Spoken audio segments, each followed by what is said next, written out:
We'll guide you through how to make a post on Instagram. If you find this guide useful, then please consider subscribing and liking the video.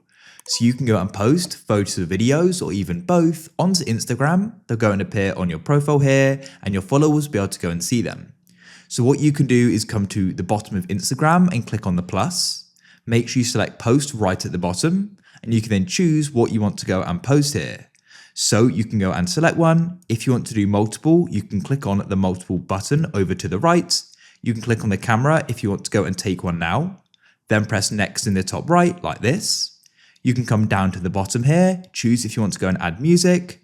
You can also add text, more media, you can add a filter, and you can also make further edits here as well.